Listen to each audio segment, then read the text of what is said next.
Welcome to the unfiltered talk podcast. आज हमारे मेहमान शेरघाटी के चर्चित चेहरा, जिन्होंने हेल्थ डिपार्टमेंट में, हेल्थ सेक्टर में एक छोटी सी जगह को, शेरघाटी को एक अच्छा पहचान दिया है। छोटी सी जगह में अच्छी फैसिलिटीज और अच्छा इंफ्रास्ट्रक्चर दे रहे हैं। आज हमारे मेहमान हैं डॉक्टर समदर्शी साहब और डॉक्टर शिवांगी सिन्हा साहब। तो आज हमारी मुलाकात उनसे होती है और उनसे सवाल जवाब का सिलसिला चालू। कहते हैं कुछ नहीं से सब कुछ तक, बस इतनी सी ही दूरी है। हार ना मानना तो कभी, बस लगन होनी जरूरी है। इस शेर से हम इसका आगाज करते हैं और सवालों का सिलसिला शुरू करने से पहले आप अपना परिचय दीजिए। और परिचय में सबसे पहले आप ये बताइए कि आप कहाँ से हैं, आपने शिक्षा कहाँ प्राप्त की और यहाँ तक का सफर आप लोग दोनों एक एक बार करके। पहले तो मैं आपको बहुत बहुत थैंक्स कहूँगा अनफिल्टर्ड टॉक्स को कि आपने हम दोनों को इस लायक समझा कि अपने अनफिल्टर्ड टॉक में ले सकें और कुछ बैठ के हेल्थ सेक्टर या पर्सनल लाइफ या जो भी चीज़ आप लोग के चैनल दिखाना चाहती है पब्लिक को, या डॉक्टर्स के बारे में कोई मिथ है या कुछ जानना चाहते हैं हमारे प्रोफेशन के बारे में, तो आपका ऑडियंस ये बात को समझ सके, सुन सके, इसलिए तो बहुत बहुत धन्यवाद। रही बात हमारी जर्नी की, मेरा परिचय हुआ, मैं डॉक्टर शलभ समदर्शी, एस समदर्शी, और मैं रहने वाला ओरिजिनल जो हूँ रोहतास में डेहरी ऑन एक जगह है वहाँ का हूँ। और मेरी जो स्कूलिंग हुई है वो झारखंड में रांची से हुई है। डीएवी शामली है रांची में, वहाँ से मैं 2000 में 12 पास किया। उसके बाद मेडिकल का प्रिपरेशन करके मेडिकल में एडमिशन हुआ। मेडिकल मैंने Manipal college of medical sciences से MBBS जो 5 साल की डिग्री होती है, इंटर्नशिप लेके वहाँ से करा। उसके बाद चूँकि हमारा बेस बिहार था तो मैंने बिहार गवर्नमेंट को ज्वाइन करा और बिहार गवर्नमेंट के थ्रू ही एक डिग्री होती है एनेस्थेशिया की, लाइफ सेविंग एनेस्थेसिस स्किल, वो करा। और उसके बाद फिर एडवांस डिप्लोमा एनेस्थेशिया में करा और उसके बाद फिर इंडोक्राइन में डायबिटीज़ मैनेजमेंट का कोर्स मैंने किया है। और उसके बाद फिर मेरी पोस्टिंग जो है, फर्स्ट पोस्टिंग जो थी वो गया में, एक जगह सुने होंगे वजीरगंज से भी और अंदर दशरथ मांझी के गांव जी, आपका गहलोर के साइड वो गहलोर गांव उसी में आता है। मेरा नाम डॉक्टर शिवांगी सिन्हा है और हम बेसिकली पटना में रहते थे और रहने वाले उत्तर बिहार मुजफ्फरपुर के। बट पटना में माउंट कार्मल से पढ़े। आफ्टर माउंट कार्मल फिर BSc में एडमिशन हो गया था। BSc भी कर रहे थे, साइड बाय साइड मेडिकल की तैयारी भी कर रहे थे। उसके बाद फिर MBBS हुआ। MBBS के बाद fellowship in obs and gynae Apollo से हुआ। उसके बाद से फिर 2015 में शादी हुआ। शादी के बाद शेरघाटी आ गए। शेरघाटी शुरू में लगा कि मतलब मोतिहारी बेतिया टाइप प्लेस है, बट थोड़ा छोटा प्लेस था, तो यहाँ पे वैसा कुछ खास फैसिलिटीज़ भी नहीं थे उस वक्त। धीरे धीरे छोटा सा हमारा एक क्लिनिक था मेन रोड पे, वहाँ से धीरे धीरे करके शुरू हुआ। क्योंकि गवर्नमेंट हॉस्पिटल में क्या था कि कभी ऐसा है कि कोई पेशेंट आपका मतलब एकदम ही हमको वो हो रहा है, मतलब डेथ कहीं गैस्ट्रिक में आया, CPR देने में भी प्रॉब्लम था। CPR देने के बाद वेंट चाहिए, वेंटिलेटर वो मौजूद नहीं है। तो धीरे धीरे हुआ कि नहीं अपना सेटिंग ही करना है। उसके बाद फिर अपना सेटअप किया। आप ये बताएं सर कि आपने शेरघाटी में अपने प्राइवेट प्रैक्टिस की शुरुआत कहाँ से और कैसे की? प्राइवेट प्रैक्टिस की शुरुआत 2012 में ही, जब शेरघाटी आए थे तो 13 से मैं प्राइवेट प्रैक्टिस करने लगा था। और ये सबसे शुरू में गोला बाजार में राम मंदिर एक जगह है, वहाँ पे पहला क्लिनिक मैंने खोला और उस समय मेरी फीस 50 रुपीज़ थी 2012 में, और शुरुआत वहीं से हुई। गोला बाजार, नया बाजार, शेरघाटी। 50 रुपये की फीस? 50 रुपये की फीस से। आज भी फीस बहुत ज़्यादा नहीं है। 13 साल में हमारा फीस 100 रुपये में बढ़ा है। आज भी 200 रुपये ही फीस है, उससे ज़्यादा नहीं है। आपने मैम कहाँ से शुरुआत की अपनी प्राइवेट प्रैक्टिस? प्राइवेट प्रैक्टिस मेरा यहीं से शुरू हुआ, ठीक है, शेरघाटी से। हाँ, प्राइवेट प्रैक्टिस यहीं से शुरू हुआ। अपना धीरे धीरे साथ में ही इनके बैठना शुरू किए। लेकिन ये भी था कि गवर्नमेंट हॉस्पिटल में एज अ सहयोग जाके हम करके आते थे। जब मान लीजिए कभी ऐसा है कि प्रभारी सर बुला लिए या कोविड का टाइम है, कोविड के टाइम पे आप आराम से वो कर सकते थे। तो यहाँ पे बहुत पेशेंट था उस वक्त, यहाँ पे बहुत पेशेंट था, क्वारंटीन था, तो उस वक्त सेवा देते चले गए without any cost, no money nothing. अपना जो स्व सेवा जो था उस वक्त कोरोना के टाइम पे, वो चीज़ था। प्रभारी सर भी बहुत ज़्यादा अप्रिशिएट करते थे, RP सिंह सर बहुत ही ज़्यादा अप्रिशिएट करते थे कि that you are not from this side but also you are doing, मतलब you are helping us in this way. तो जहाँ तक हुआ वहाँ से किया, थोड़ा बहुत वहाँ से नाम हुआ, फिर एक अप्रिसिएशन हुआ कि नहीं चलो लोग को बिना पैसा का भी काम कर सकते हैं। धीरे धीरे वो लगा कि नहीं I can do much better. फिर धीरे धीरे आगे बढ़ते गए। तो हम लोग सीरियस टॉपिक पे बाद में आएंगे, पहले हम लोग थोड़ा इंटरटेन से करते हैं। आप लोग पहले मिले कहाँ? हम लोग का अरेंज मैरिज है जी। तो पापा देख के गए, इनको देख के गए और उसके बाद चिड़ियाघर में, पटना चिड़ियाघर, हम लोग चिड़ियाघर में मिले। आपकी फैमिली आई और आपकी फैमिली आई, दोनों चिड़ियाघर? हाँ, मतलब हम लोग तो पटना में ही थे। पटना में ये लोग आए तो जैसे ये कार से उतरे तो हम देखे पीछे से, हम बोले मम्मी हम नहीं शादी करेंगे, कट बाल नहीं उसके बाद से फिर पापा वही बोले कि नहीं नहीं ठीक है, फिर चुप हो गए, शांत हो गए। मैम इतना खूबसूरत आप तो देख करके एक बार में हाँ बोल दिया होगा। आप जरूर मैम जो है चेहरे से जितनी खूबसूरत है दिल से भी उससे ज़्यादा खूबसूरत है। जी और शादी ब्याह जो होता है वो ऊपर से बनाया हुआ जोड़ी होता है। बिल्कुल। और ये अरेंज मैरिज है, हम लोग श्रीवास्तव कास्ट से आते हैं, तो सेम कास्ट की लड़की मिल गई और मुझे मन था कि कोई डॉक्टर लड़की मिले तो अच्छा है, क्योंकि एक डॉक्टर का दर्द एक डॉक्टर ही समझ सकता है। रात को 2 बजे उठना, रात को कब सो रहे हैं पता नहीं, खाने का पता नहीं। एक्चुअली हम लोग का जो बातचीत भी होता है ना, वो ये कॉन्वर्सेशन होता है। वो पेशेंट को देखे थे, उसके ईसीजी देखे, हम पकड़ लिए ना, आर्टियल फिब्रिलेशन का केस था, तो हम लोग का बातचीत भी इसी ढंग का होता है, तो बात करने में भी ठीक लगता है। तो कॉलेज के टाइम पे गर्लफ्रेंड देखिए गर्लफ्रेंड तो मेडिकल में आप जब जाओगे, जी और मेडिकल का एक बैच होता है मेडिकल कॉलेज में, जो कि 100 बच्चों का, जितना बड़ा मेडिकल कॉलेज है 150 बच्चों का होता है।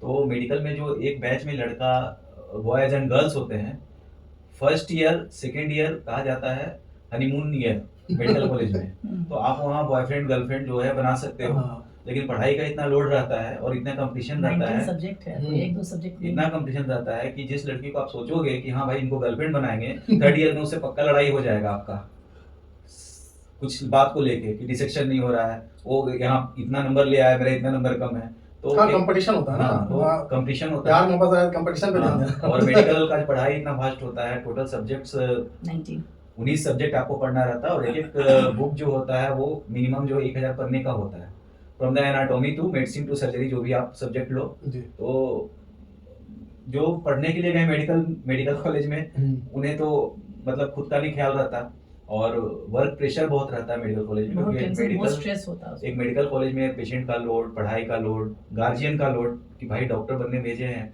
और डॉक्टर बनने के बाद आप पेशेंट को ट्रीट भी करना, आप किसी के जान के साथ खेल रहे हो। तो ये आपका पर्सनल चॉइस है, रिस्पॉन्सिबिलिटी है कि आप गर्लफ्रेंड बनाओ या नहीं बनाओ। लेकिन मेरी कोई गर्लफ्रेंड नहीं थी, ऑन कैमरा में बोल रहा हूँ, और ना कोई अच्छा, आप कोई बॉयफ्रेंड भी नहीं था मेरा। आप बताइए, जब ये डॉक्टर से एक रिश्ता आया था तो तिलक विलक का मांग था कि ना? नहीं सर, तिलक विलक ऐसा कुछ भी नहीं था, तिलक नहीं था। क्योंकि इनके कोई पापा चक्कर नहीं चला। नहीं कोई, बस मेरे पापा अपना शौक से, जो उनको बहुत शौक था कि बेटी है तो एक हम अपना शौक से एक कार थे। तो आप लोग तो दोनों बहुत दूर, लगभग आप किधर से बोला, मुजफ्फरपुर साइड, मुजफ्फरपुर और से। सर हैं रोहतास। रोहतास से। असल में एक डॉक्टर हैं, डॉक्टर अशोक करके, जी। डॉक्टर वो एनेस्थीसिया के डॉक्टर थे पीएमसीएच के।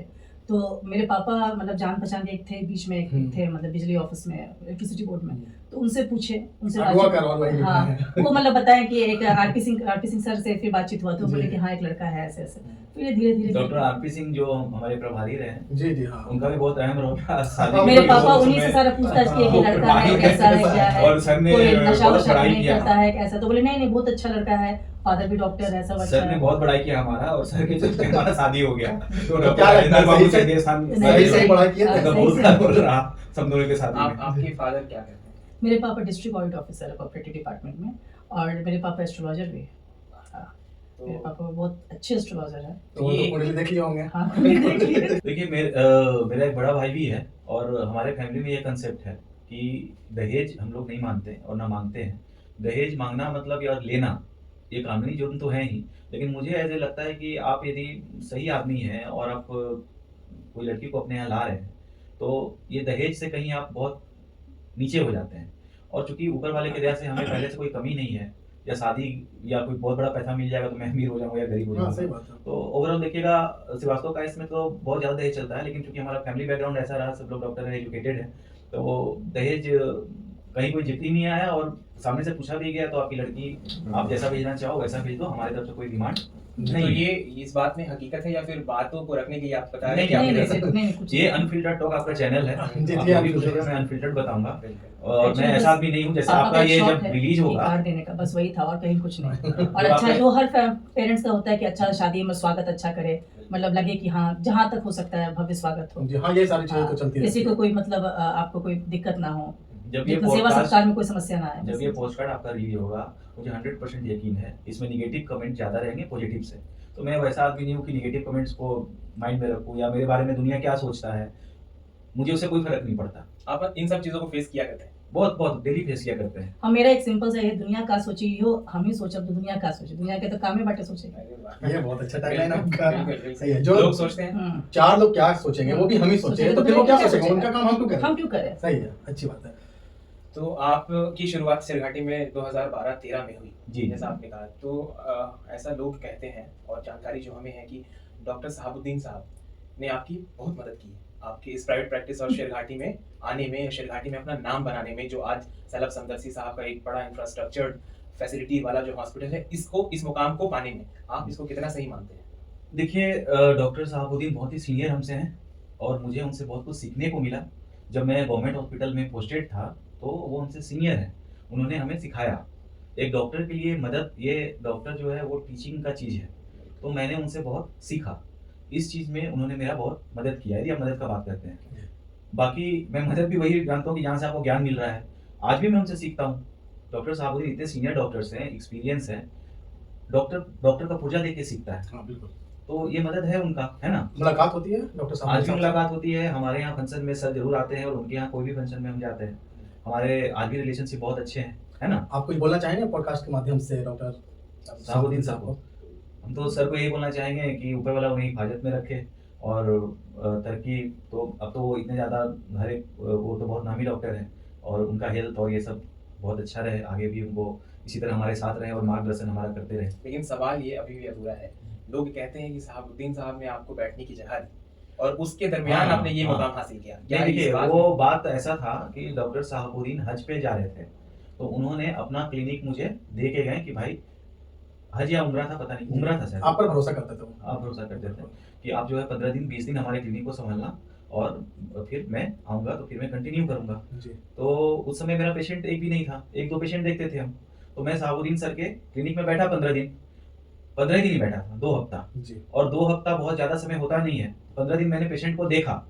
तो वहाँ जितने भी लोग आए साहबुद्दीन सर के यहाँ, तो वो मुझे साहबुद्दीन सर का बेटा समझते थे कि ये शायद उनका बेटा है। जी। मुझे बेटा ही जैसा है। और जगह उन्होंने यही दिया कि मुझे 15 दिन का एक ब्रेक दिया जिसमें मैंने वो पेशेंट देखा। तो उस 15 दिन में सर का प्रिस्क्रिप्शन भी देखा, ट्रीटमेंट भी देखा, बहुत कुछ सीखा भी उनसे। एक तो ये है, लोग इसलिए बोलते हैं 15 दिन। तो मुझे लगता है कि देखिए ये सब, मैं तो बोल ही रहा हूँ कि वो कोई भी डॉक्टर मदद किया, चलो ठीक है मदद किया, उन्होंने मुझे बैठने का जगह दिया। लेकिन अब ऐसा नहीं है कि उसके बाद भी वहीं बैठे रह गए या फिर सर का क्लिनिक मेरा क्लिनिक हो गया नहीं। या उनका पेशेंट सारा हट के मेरे पास आ गया। मरीज जो होता है वो डॉक्टर को उसके नाम से जानता है। डॉक्टर साहबुद्दीन सर का जो पेशेंट है, आज भी डॉक्टर साहबुद्दीन सर का ही पेशेंट है। और पेशेंट का ये सबसे बड़ा चीज़ है कि वो चारों जगह घूमता है। हमारे यहाँ दिखाएगा डॉक्टर साहबुद्दीन के, वहीं पुर्जा लेके आएगा, डॉक्टर हाँ। उदय के यहाँ जाएगा, डॉक्टर आरपी सिंह के यहाँ जाएगा। तो बहुत सारी बातें हैं, बहुत सारा ये चीज़ है, तो उसमें कमेंट क्या कर सकते हैं। लेकिन हाँ, ये जो चीज़ है, मदद मिला मुझे क्लिनिकली। वो हमसे बहुत सीनियर है, उन्होंने बहुत कुछ सिखाया, उसका शुक्रगुजार हूँ मैं। वो जो टाइम फ्रेम है 15 दिन का, मुझे नहीं लगता कि 15 दिन आपकी लाइफ को चेंज कर देगा। जो 15 साल में आप वो करते हैं, या उससे बहुत ज़्यादा मुझे बेनिफिट मिला, क्योंकि उसके बाद फिर मैं राम मंदिर गोला बाजार उसके बहुत आगे है, वहाँ फिर 1 साल 2 साल तक मैं रहा। जी। उसके बाद मेरा क्लिनिक हट के 2 साल के बाद इधर आया, आगे आया। तो 2 साल के बाद आया, तो उसमें बहुत ज़्यादा फर्क मुझे पेशेंट का नहीं पड़ा कि मेरा पेशेंट अचानक से बढ़ गया, ऐसा कुछ नहीं हुआ। मेरा पेशेंट जो है, शुरू में 2-4 पेशेंट आते थे, 1 साल में 10 पेशेंट हुए, 2 साल में 30 पेशेंट हुए, 4 साल में 50 पेशेंट हुए। आज ऊपर वाला के दया से 100 मरीज के ऊपर मैं देखता हूँ। तो 12 साल एक कैरियर का बहुत बड़ा चीज़ है। जो 12 साल आप 24 घंटा दिन रात मेहनत कर रहे हैं, डेडिकेशन कर रहे हैं, 12-13 साल सिरघाटी में, तो वो भी एक चीज़ है। और मैं यही मानता हूँ। होपफुली आपको आपका क्वेश्चन का आंसर मिल गया होगा। हाँ बिल्कुल। एक सवाल है जो आप दोनों से है कि डॉक्टर बनना कितना मुश्किल है। पहले मैम आप बताइए, आपकी लाइफ में अलग मुश्किलात आई होंगी, आपकी लाइफ में अलग मुश्किलात आई, तो मैम आपसे शुरुआत करते हैं। बहुत मुश्किल है, डॉक्टर बनना बहुत मुश्किल है। अगर पहला तो पढ़ाई बहुत टफ है, दूसरा है कि पेरेंट्स का सपोर्ट। लकली पापा बहुत सपोर्टिव है, मम्मी काफ़ी सपोर्टिव है, ठीक है। पेरेंट्स बहुत सपोर्टिव है कि नहीं MBBS करना है, कैसे भी करना है, वी विल हेल्प यू, बस MBBS करना। क्योंकि अगर आप MBBS डॉक्टर कर बन जाते हैं, आप सबसे पहले तो अपने किसी पे आश्रित नहीं रहिएगा, ठीक है। आप 4 लोग को और मदद कीजिएगा। अगर आप टेबल कुर्सी भी लगा के बैठ जाइएगा तो भी आला की मदद से आप कमा लीजिएगा। कभी किसी के सामने आपको हाथ नहीं पसारना है, क्योंकि मेरे पापा का यही है कि जिनके मतलब आदमी हाथ पसारे, कहीं पिता के सामने या पति के सामने। पिता से आप मांग लीजिएगा, पति से मांगने में थोड़ा सा अजीब सा लगता है। इसीलिए पापा का यही था, कमाना है, अपने बलबूते कमाना है। पढ़ाई शुरू हुआ, पापा बहुत उस समय मदद किए। कॉमेट का परीक्षा है, उस समय तो अलग अलग स्टेट वाइज होता था। CPMT का है तो वहाँ लेके जाना, हाँ। कॉमेट का है तो कर्नाटक लेके भागो, तो यहाँ जाओ वहाँ जाओ। तो इस तरह से धीरे धीरे करके आगे बढ़े लाइफ में। बट हाँ, मतलब पापा कभी भी डिस्करेज नहीं, हमेशा इनकरेज, कुछ भी हो। और आपने डिसिप्लिन से पूरा मेंटेन किया। हाँ, डिसिप्लिन। कितने अटेम्प्ट में आपका मेडिकल निकला? 3। और सर आपका? मेरा 4th अटेम्प्ट में आप निकला। पूरी अपनी कठिनाई, अपने सफर बताइए। क्या मेडिकल का जो है पहला चीज़ है कि ये कटु सत्य है रिजर्वेशन। क्योंकि हम लोग जनरल कास्ट में आते हैं, तो यहाँ रिजर्वेशन बहुत ज़्यादा है। टोटल इंडिया में हमारे समय लाख सीट के भी ऊपर नहीं है, जहाँ करोड़ों की जनसंख्या है। एक सीट को कंप्लीट करने के लिए एक नंबर यदि आपका इधर से उधर होता है, तो जितनी सीट नहीं है उससे डबल आपका रैंक नीचे जाता है। तो कोई बच्चा का मेडिकल नहीं निकल रहा है, इसका मतलब वो नहीं कि पढ़ने में कमज़ोर है। मैं तो गार्जियन को ये बोलूँगा कि इनका मेडिकल का तैयारी कर रहे हैं और वो मेडिकल नहीं निकल रहा है, तो उसमें बच्चे का गलती नहीं है, ये सिस्टम का गलती है। एक नंबर आपके बच्चे का कम आ गया, जो बैड लक है, उसके कारण आपका जितना सीट नहीं उससे ज़्यादा रैंक नीचे चला गया, तो बेचारे बच्चे का क्या दोष? तो इसमें मेडिकल पीएमटी क्वालीफाई हम लोग के समय पीएमटी होता था, प्री मेडिकल टेस्ट, अभी नीट वगैरह है। जी जी तो पीएमटी में क्या है कि कंपटीशन टफ है, खासकर जनरल कास्ट के लिए। दूसरा है कंपटीशन टफ होने के बाद आप कंप्लीट करके मेडिकल में क्वालीफाई कर भी लिए, तो उसके बाद आपको कितना नंबर आया, कौन सा कॉलेज मिलेगा, काउंसलिंग में दिक्कत है। अच्छा कॉलेज मिल भी गया, उसके बाद आपको 5 से 6 साल पढ़ना है, फिर पढ़ना, आपको एक पैसा इनकम नहीं है। जी इंटर्नशिप तक आपको कुछ स्टाइपेंड मिलता है जो ना के बराबर है। इंटर्नशिप के बाद आप कुछ प्रैक्टिस कर सकते हैं, डॉक्टर बन के प्रैक्टिस कर सकते हैं, लेकिन उस समय भी आपको इनकम ऐसा नहीं मिलेगा जो आपने मेहनत करा है। बस उसके बाद आप 10 साल जब प्रैक्टिस करो तब आपके पास कुछ पैसा आने लगता है, कुछ बनाने का जी सोचते हो या फिर कुछ ऐसा करते हो। तो ये लाइन, मेडिकल लाइन जो है, ये शुरू से ही बहुत टफ रहा है और स्ट्रगलिंग रहा है। तो लाइफ लॉन्ग पढ़ना है। और आपको आज भी 40 प्लस एज के बाद भी आपको पढ़ना है, या 50 प्लस, या आपको आखिरी सांस तक आप मरीज देख के प्रिस्क्रिप्शन लिख के ही मरोगे। देखिए बिहार अभी हेल्थ वाइज बहुत पिछड़ा हुआ है।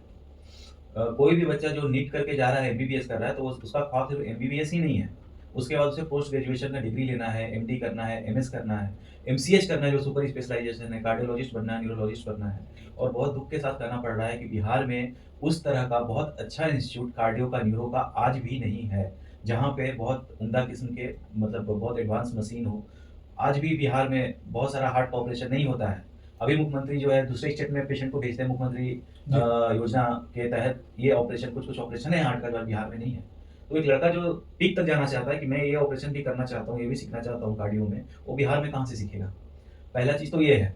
और दूसरा मुझे जो लगता है, मेरा पर्सनल व्यू है कि बहुत अच्छे मेडिकल कॉलेज बिहार में नहीं है। जैसे पीएमसीएच एक है, बहुत बड़ा कॉलेज है, लेकिन वहाँ भी आपको डिपार्टमेंट वाइज बहुत सुपर स्पेशलाइजेशन डिग्री नहीं है। और पोस्ट ग्रेजुएशन डिग्री तो हमारे एनएमसीएच में भी आज नहीं है। रेडियो में आपको पीजी सीट नहीं है, एनेस्थेसिया में पीजी सीट नहीं है। तो इतना पुराना मेडिकल कॉलेज में आज भी पीजी सीट नहीं है, तो ये हमारे बिहार का दुर्भाग्य है। ये हेल्थ सिस्टम की नाकामी है। और बिहार में डॉक्टरों की बहुत कमी है, क्वालिफाइड डॉक्टर नहीं है। यही कारण है कि डॉक्टरों का माइग्रेशन हो रहा है बिहार से। कोई भी अच्छे डॉक्टर क्यों नहीं बिहार में टिक रहे हैं, इसका बहुत बड़ा चीज़ है माइग्रेट होना। ये एक बड़ा सवाल है। हाँ। इसलिए भी कि जितने भी सारे यहाँ पर जो डॉक्टर बन चुके हैं, वो भी चाहते हैं कि बिहार छोड़ करके किसी और स्टेट में अपना हॉस्पिटल खोलें या फिर वहाँ जॉब करें। ये समस्या है। हाँ, समस्या का यही जवाब है कि जो भी डॉक्टर सुपर स्पेशलिस्ट कर चुके हैं, देखिए पहले चाहिए कि सुपर स्पेशलिस्ट डॉक्टर जो भी है या स्पेशलिस्ट डॉक्टर है, वो रूरल एरिया में कभी भी अपना सर्विस देने को तैयार नहीं, क्योंकि इंफ्रास्ट्रक्चर नहीं है। तो जहाँ उनको इंफ्रास्ट्रक्चर मिलेगा वो वहीं रहेंगे ना। वो आला लेके क्या करेंगे? वो बुखार का इलाज तो नहीं करेंगे। तो सरकार क्यों इंफ्रास्ट्रक्चर बनाने में फेल हो जा रही है, जबकि मेरा आपसे एक क्वेश्चन है कि सरकार बनाता कौन है? जी एक आम जनता। आम जनता।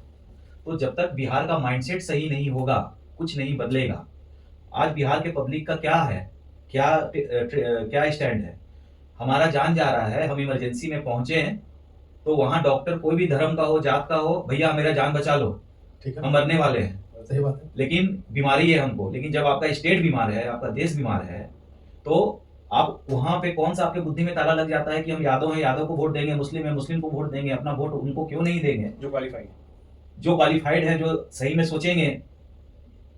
तो क्या मानसिकता है बिहार में? ऐसा जात पात मैटर करता है। बहुत मैटर करता है। और मैं चूंकि अनफिल्टर्ड टॉक्स आपके चैनल का मैं अनफिल्टर्ड बोलता हूँ, यहाँ पेशेंट जब तक सीरियस नहीं होगा तभी वो जात को ही देख के जात के डॉक्टर के पास जाएगा। ये भी एक मसला है। भूमिहार कहाँ जाएगा? भूमिहार डॉक्टर के पास। मुस्लिम कहाँ जाएगा? मुस्लिम डॉक्टर के पास, चाहे जो भी हो। ये है सच्चाई है, मैं बोल रहा हूँ। अब हम लोग श्रीवास्तव का ऐसे लाला कोई यहाँ है ही नहीं। तो हमारे पास ऐसे कोई नहीं आता। लेकिन हाँ, जहाँ पे जाने लगती है तो फिर वो छोड़ के दूसरे डॉक्टर या बड़े शहर में जाते हैं। ये कटु सत्य है, मानना पड़ेगा। तो जहाँ सरकार की कमी नहीं है, सरकार पब्लिक की कमी है। आज भी यदि आप लोग या पब्लिक धर्म के ऊपर उठ जाए, जात के ऊपर उठ जाए और अपना एक वोट जो है इलेक्शन आ रहा है सही से दे दे, काम करने वाले आदमी को दे दे, तो बिहार बदल जाएगा। अभी मगध मेडिकल में सुपर स्पेशलिटी डिपार्टमेंट बना है।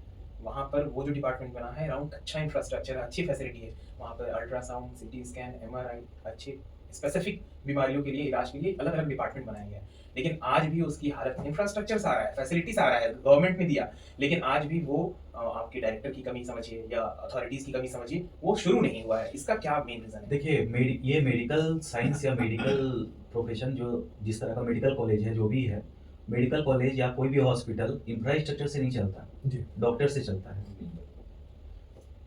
ऐसा आप ऐसा समझो, हमारे हिंदू धर्म में मंदिर होता है ना, तो मंदिर में पूजा होता है भगवान का, क्योंकि वहाँ भगवान बैठा हुआ है। ठीक है। आप जा रहे हो, घंटी बजा रहे हो, प्रणाम लग रहे हो, चढ़ावा चढ़ा रहे हो, आ रहे हो। आप मंदिर से भगवान हटा दो और कितना भी बड़ा भव्य मंदिर बना दो, कोई घंटी बजाने नहीं जाएगा, कोई प्रार्थना करने नहीं जाएगा। तो बात घूम के आपके वहीं आ जाती है कि हमारे बिहार में specialization, super specialization, critical care, cardiac care, neuro care के डॉक्टर ही नहीं है। आप पूरे बिहार में सर्वे करा लो, न्यूरो सर्जन 3-4 होंगे। पूरे गया में 3 कार्डियो हैं, डॉक्टर अमन हो गए, डॉक्टर अमित हो गए, डॉक्टर दीनानाथ हो गए।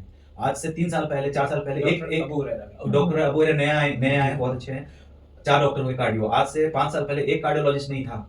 चेघाटी में किसी को हार्ट अटैक आया, छोड़ो ना, गया में किसी को हार्ट अटैक आया, वो पटना जाते जाते मर जाता था। और आज भी वो लोग काम कर रहे हैं, उसके बाद भी पब्लिक उन्हें नहीं छोड़ रही है, बिल्कुल। क्योंकि ये क्रिटिकल केयर है। यहाँ पे क्या डेथ ज्यादा होते हैं, अब कोई मर गया तो उसमें डॉक्टर की क्या गलती है? डॉक्टर तो अपना इलाज करता है ना। और यदि प्रॉब्लम यहाँ है कि डॉक्टर इलाज करता है, मरीज बच गया तो गॉड है, GOD, और मरीज मर गया तो वो उसका उल्टा कर दिया DOG है। ठीक है। मानते हैं, तो आपकी बात सही है। मैम, आप सर दोनों से पूछते हैं कि आपने सहूलत के हिसाब से हॉस्पिटल बनाया है, क्या क्या सहूलत है यहाँ? देखिए, हॉस्पिटल में देखते हैं तो मेरा खुद का जो डिग्री है वो MBBS के बाद क्रिटिकल केयर और इमरजेंसी में है, और मैडम का जो है वो गायनी में है। तो एक क्रिटिकल केयर के लिए जो भी सुविधा चाहिए, जैसे वेंटिलेटर, जी डायलिसिस, ICU, HDU, ये ICU मतलब इंटेंसिव केयर यूनिट, HDU मतलब हाई डिपेंडेंसी यूनिट, ये सारा चीज़ है। इसके ऊपर क्रिटिकल केयर में आज इंडिया में कुछ नहीं है इक्मो है, लेकिन वो फिजिबल नहीं है, बिहार में भी नहीं है। वो बिहार का जो सबसे बड़ा सेंटर है, जो बड़े बड़े अस्पताल है, पारस है, वो ये, वहाँ जितने इक्विपमेंट्स है, जितना कुछ है, वो हमारे इस घाटी में है, मेरे अस्पताल में है, जी और वो सारा काम हम कर रहे हैं, और उनसे 1/4 प्राइस में कर रहे हैं। कॉस्टिंग देखोगे तो ये सारा critical care, mainly critical care मतलब पेशेंट गैस्पिंग में आ रहा है, मतलब मरने की अवस्था में आ रहा है, हैंगिंग केस है, गोली लगा हुआ केस है, बहुत मतलब पॉइजनिंग है, पॉइजनिंग आपका केस है, स्नेक बाइट है, स्नेक बाइट है, मतलब अब उसको 15 मिनट के अंदर, 20 मिनट के अंदर, अभी सल्फाज भी आया था हमारे यहाँ कल परसों। हाँ, पेशेंट जो है 20 मिनट के अंदर उसको अभी नहीं मिलेगा तो वो एक्सपायर कर जाएगा। वो क्रिटिकल केयर होता है।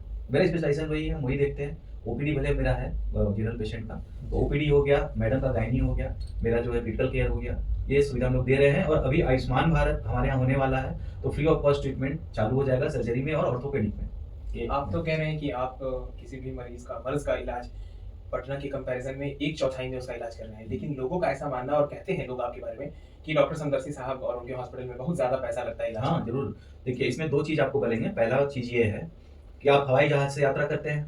ठीक है। हवाई जहाज से आप यहाँ से बोधगया से दिल्ली का फ्लाइट लिए, 2 साल पहले टिकट था 5,000 रुपया, उसके बाद गवर्नमेंट ने टिकट बढ़ा दिया, उसे 10,000 कर दिया। जी तो आप किसको गाली दे रहे हैं? पायलट को, कि पायलट के चलते जो है मेरा फेयर बढ़ गया। सेम वही है, मुझे ब्लेम करना। हेल्थ सेक्टर जहाँ पे सब कुछ क्रिटिकल expensive है। क्रिटिकल केयर महंगाई आएगा, बढ़ी है। आपको पैसा लगेगा। कोई दवाई, मेरा कंपनी नहीं है, मेरा फैक्ट्री नहीं कि मैं दवाई बना रहा हूँ। कोई इक्विपमेंट जो पैक्ड आता है, सेंट्रल लाइन डालना है, उसका 10,000 रुपया दाम है, वो हम नहीं बना रहे हैं। मशीन का वेंटिलेटर प्राइस जो है वो हमने डिसाइड कर रहे हैं। एक मेडिसिन जो आप एंटीबायोटिक खाते थे आज से 5 साल पहले, वो 5 रुपया की थी, आज उसका दाम 50 रुपया हो गया। वो हम तो नहीं कर रहे हैं, गवर्नमेंट कर रहे हैं। हम क्या कर रहे हैं? हम अपना फीस ले रहे हैं। आज भी 200 रुपया फीस है मेरा। आप बताओ, 200 रुपया में आपको 1 लीटर तेल मिलता है क्या? अब 200 रुपया में क्या मिलता है आज के डेट में? सही बात है। मेरे पॉकेट में क्या जाता है? 200 रुपया जो पेशेंट फीस देता है, बाकी खर्च क्या उसका आया? एक मेडिकल का बिल देखोगे तो उसमें दवाइयाँ की दवाई खर्च है, दवाई तो मेरा नहीं है, उसमें जो है दवा दुकान का प्रॉफिट है, और भी चीज़ है, ठीक है। मतलब जो मैन्युफैक्चर कंपनियां हैं वो लोग, जी जी इक्विपमेंट्स है, किसी को हम एनजी ट्यूब डालें तो वो तो हम किसी से खरीद के ना डाल रहे हैं, अपना तो नहीं डाल दे रहे हैं, नहीं समझे? तो क्यों? आपका कहना है कि इक्विपमेंट का कॉस्ट बढ़ने के कारण आपके इलाज का पैसा बढ़ा है। एग्जैक्टली। तो जहाँ फ्लाइट का मैं बात कर रहा था, फ्लाइट यदि एक्सीडेंट किया तो आप दीजिए दोस्त पायलट को। फ्लाइट का फेयर बढ़ने का दोस्त पायलट का नहीं है, ये फ्लाइट के कंपनी का है, जी ये गवर्नमेंट की रिस्पॉन्सिबिलिटी है। आप दवा का दाम कम रखिए। आप क्यों जेनरिक दवा प्रधानमंत्री वो खोलें? आप सारी दवा का दाम घटा दीजिए, ट्रीटमेंट अपने आप सस्ता हो जाएगा। एक सलाइन का कॉस्ट जो भी है वो मैंने तो नहीं रखा ना, जी गवर्नमेंट ने रखा ना। सही है। मेरा सरकारी अस्पताल तो नहीं है कि मुझे गवर्नमेंट सप्लाई आ रहा है, हम तो खरीद के आपको लगा रहे हैं, तो वो कॉस्ट आपके ट्रीटमेंट में जाएगा ना। मेडिसिन आप जो लोगे उसका ट्रीटमेंट में जाएगा ना आपका कॉस्ट, तो उसके लिए डॉक्टर का क्या ब्लेम करना है? ये तो आप गवर्नमेंट को ब्लेम करो ना, फिर तो वहीं आगे आप वोट किसको देते हो? गवर्नमेंट को बोलो ना कि अपनी हेल्थ नीति ऐसे बनाए कि आप स्टैंडर्डाइज रखो। आप रखो कि हाँ, एक ऑपरेशन यदि 5,000 में होना है तो होना है, 5,000 के ऊपर जो डॉक्टर लेगा उसको हम कार्यवाही करेंगे। सिस्टम आज बदलना चाहिए, बदल जाएगा। दूसरी चीज, दवाई का जहाँ तक हम बात कर रहे हैं, आप बिहार के एक बहुत बड़े आदमी हैं, मैं आपके पॉडकास्ट में नाम ले लेता हूँ, हमारे करीब कीजिए देखिए। जो कि जिनका नाम है किंग महिंद्रा, बिल्कुल, यहाँ बात की हमारी। जी अल्केम अरिस्टो के जो है वो हमेशा राज्यसभा के सदस्य भी रहे, हमेशा रहे, चाहे बीजेपी की गवर्नमेंट रहे, चाहे कांग्रेस की गवर्नमेंट रहे, वो रहेंगे। किंग महिंद्रा, हमारे फादर भी डॉक्टर थे, उस समय वो झूला लेके चलते थे, दवाई बेचते थे। उन्होंने इतना बड़ा कंपनी खड़ा किया अल्केम, जी। आज अरबों का कंपनी है।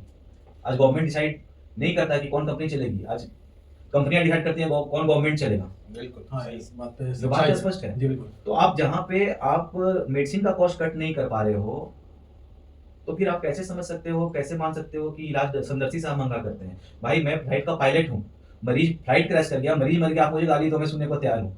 और आप ये बोल रहे हो कि भाई फ्लाइट का फेयर बढ़ते जा रहा है, तो आप महंगाई दर जो है उसको देखो ना, गवर्नमेंट से पूछो ना क्यों फ्लाइट इतना महंगा आपका हो गया। आप वोट देते वक्त वो देखो ना किसको वोट देना है। बिल्कुल सही। आपको भी यही लगता है जो सर बोल रहे हैं, या आपकी कुछ अलग राय है? नहीं, बात तो सही है, जी। हर चीज़ एक्सपेंसिव हो रहा है। ठीक है, एक सिंपल सा बेड खरीदा के आता है, वो भी आपको 17,000 का है ना? जो बहुत सिंपल सा बेड लेते हैं, जो जनरल वार्ड में डालते हैं, वो 7,000 8,000 का है। तो ईच एंड एवरीथिंग जो है वो आपका एक्सपेंसिव होते जा रहा है। तो फिर ये जो बात है कि आप पेशेंट जो है ये बोल रहा है कि महंगा है, तो ये भी तो देखिए कि मैडम फीस भी तो छूटती है। ये भी तो देखिए कि कितना लोग का पूरा पैसा हट गया है कि जाओ भैया, नहीं है पैसा, जाओ छोड़ो हटाओ। तो ये चीज़ तो कोई नहीं देख रहा है। कोरोना के टाइम में पूरा हमारे दवा यहाँ- ऐसे उठा के दिया जा रहा है, लोग जाओ, नहीं है पैसा, जाओ। अच्छा, ऐसा मैम कहा जाता है कि आप फीस तो कम लेते हैं, लेकिन इन्वेस्टिगेशन, जांच वगैरह, दवाई वगैरह महंगा कर देते हैं। अच्छा, तो इस ये बात हाँ, जैसे होता क्या है, आप आए मेरे पास, फर्स्ट हम आपका हिस्ट्री लेंगे, जनरली हम ही देखते हैं, न्यू पेशेंट सारा हम देखते हैं। हिस्ट्री लिए अप्रोप्रिएट, आप हमको बताएं कि हमको सांस लेने में तकलीफ हो रहा है, आला से चेक किए, लगा कि नहीं कुछ तो है, कुछ बीज आ रहा है, क्रिप्टस से कुछ साउंड आ रहा है, हमको हम एक्सरे लिखवाएं। सीबीसी, ब्लड शुगर, ESR, ये मैंडेटरी, क्योंकि ये जो आपको जो सिम्टम्स आ रहा है इसमें ये हो सकता है। फिर हम आपसे पूछेंगे कि आप चल रहे हैं तो भी आते हैं, सीढ़ी चढ़ते तो भी आते हैं, ये सब बताए, हाँ हमको हाफ हो रहा है, तो चलो एक ECG भी करवा लें। तो ये हम आपसे रिलेवेंट क्वेश्चंस, आपसे जो हम पूछ रहे हैं, जो हिस्ट्री ले रहे हैं, उससे रिलेवेंट ही इन्वेस्टिगेशन करा रहे हैं। ठीक है, इन्वेस्टिगेशन जो आप बोल रहे हैं, जो फिल्म होता है, एक्सरे फिल्म, वो रांची से आता है या गया से आता है, ठीक है, और वो महंगा आता है, फिर भी हम लोग सस्ता कर रहे हैं। उसके बाद से आपका जो जांच वाच हम खुद देख के पता चल जाता है कौन सा पेशेंट आपका दे सकता है, कौन सा नहीं। और वैसा पेशेंट है, जाओ भैया फ्री, तो छोड़ हटाओ फ्री, क्योंकि अगर हम उसके बारे में नहीं जानेंगे ना, तो हम अच्छे से उसका इलाज नहीं कर पाएंगे। देखिए, आपका कहना है कि फीस आपका कम है, लेकिन इन्वेस्टिगेशन ज़्यादा है, दवाई महंगी लिख देते हैं, तो आपका जो ट्रीटमेंट ऑफ कॉस्ट है वो बहुत ज़्यादा चला जाता है। तो सिंपल चीज़ है कि हमारे यहाँ नॉर्मल पेशेंट तो आते नहीं हैं, वो गांव में 3-4 ग्रामीण चिकित्सक से दिखा के ही यहाँ आते हैं।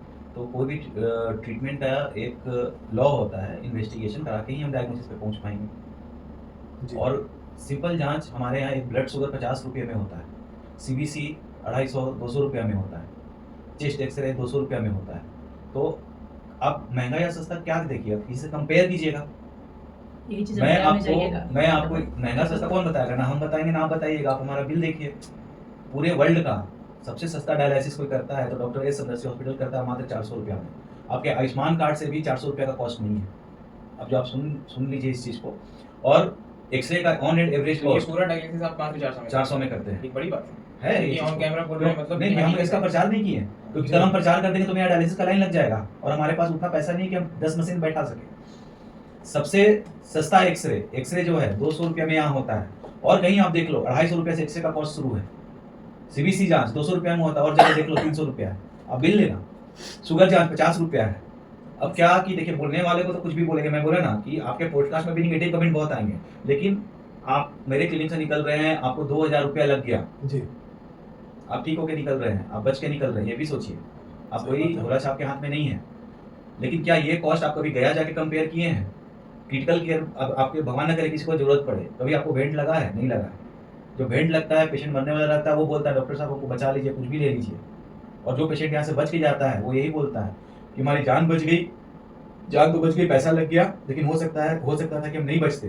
पेशेंट आज तक हमको कंप्लेन नहीं किया कि आपके यहाँ का इलाज बहुत महंगा है, बचने वाले। ये लोग कौन है जो आपके पॉडकास्ट में या इसके बाद कमेंट करेंगे? जिनको कुछ पता नहीं है, जो हमारे क्लिनिक में कभी आए नहीं, वो लिखेगा कि ये डॉक्टर ये है वो है।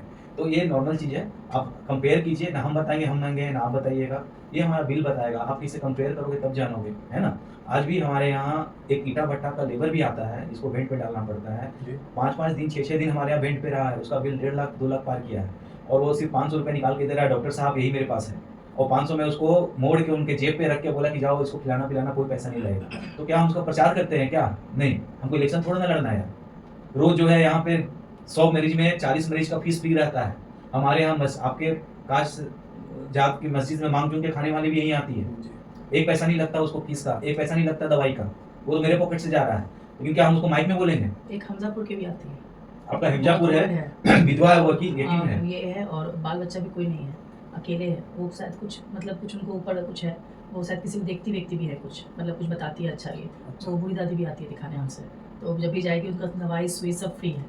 मतलब अगल बगल का लोग से मदद कर देता, खाना पीना उनको देता, बहुत उल्टे मतलब वो ऐसे चलती है। बहुत अच्छी बात है। हमारे हॉस्पिटल में ऐसा कभी नहीं हुआ है कि मरीज के जेब में पैसा नहीं हो और इलाज इलाज बंद ना हो गया हो, या विदाउट पैसा उसका इलाज नहीं हुआ हो। हम अपना पैसा दे के उसका एक इलाज चीज़ करते बड़ा हैं, ठीक सिंपल सा होने चीज़ है, जो दिखता है वही बिकता है। हाँ, हाँ, ये पेशेंट कह सकते आखिर, हैं। हाँ आखिर पेशेंट मालिक के दया से आ रहा है, कहीं ना कहीं उसको कुछ लाभ हुआ तभी तो आ रहा है। हाँ बिल्कुल। क्योंकि बहुत सारा पेशेंट ऐसा भी है कि 1 से 2, ये जैसे मेरे पास ही पेशेंट आई, तो आप फलाना वो को देखे थे, वो ठीक हो गई, तो वही हमको भेजिए। कोई कोई तो पेपर लेके आता लिखा हुआ अपना, ये जैसे इनका प्रिस्क्रिप्शन, हमारा जो प्रिस्क्रिप्शन कि इस डॉक्टर के यहाँ कि इनके यहाँ जाना है। गए थे, आप इनके पास लेके जाइए, ठीक है। और कोई कोई पेशेंट ये, वो पेशेंट को तो आप ठीक कर दी थी, वो वाला दवाइयाँ है, ये दवाइयाँ दे के ठीक कर दीजिए।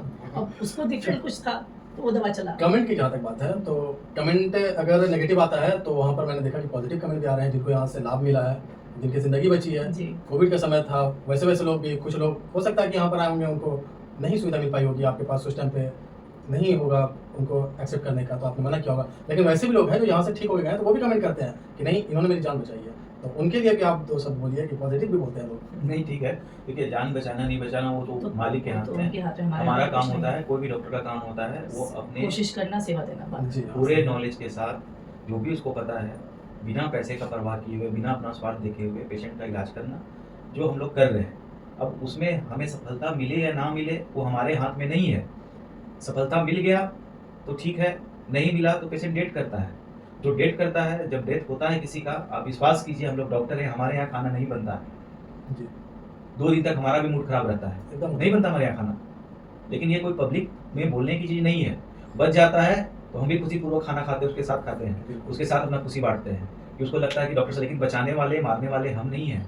और कोई भी डॉक्टर अपना 100% देता है कोई भी पेशेंट को देखिए कोई भी बचाने आदमी के ना लिए। अपना बड़ाई अपने मुंह से नहीं करता है, और जो करता है वो फोटो खींच के कि हम ये दे रहे हैं वो दे रहे हैं, वो बेवकूफ़ी है। अब जैसे मेरे यहाँ एक बच्चा आया था, अभी कुछ दिन पहले की बात है, 2021-22 की बात है, जब प्रिंस कुमार, अच्छा। हमको जनरली पेशेंट का नाम याद रहता है, प्रिंस कुमार बच्चा था। हमको लगता है कि वो हार्डली 10 साल का होगा। उसका WBC काउंट 22,000 था, जो कि नॉर्मल आपका 4 से 11,000 होना चाहिए। जी।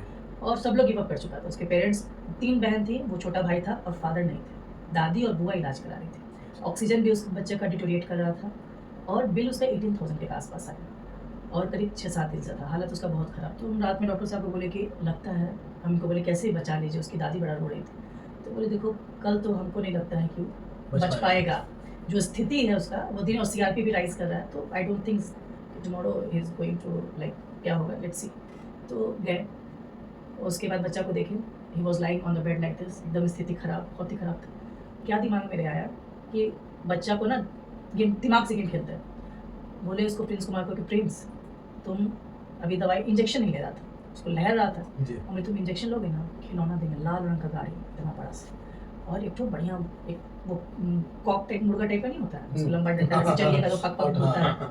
तो वो गए यहाँ पे दुकान से खरीद के लेके। अभी भी आई एम नॉट टेलिंग लाई, आप मेरे केबिन में जाइएगा, एक काला पन्नी है, उसमें आप पूरा रखा हुआ है झुनझुना, अच्छा। वो ऐसे बजाने वाला, वो रखा हुआ है, और टॉफी नीचे में, और अभी पूरा झुनझुना रखा हुआ होगा उसमें।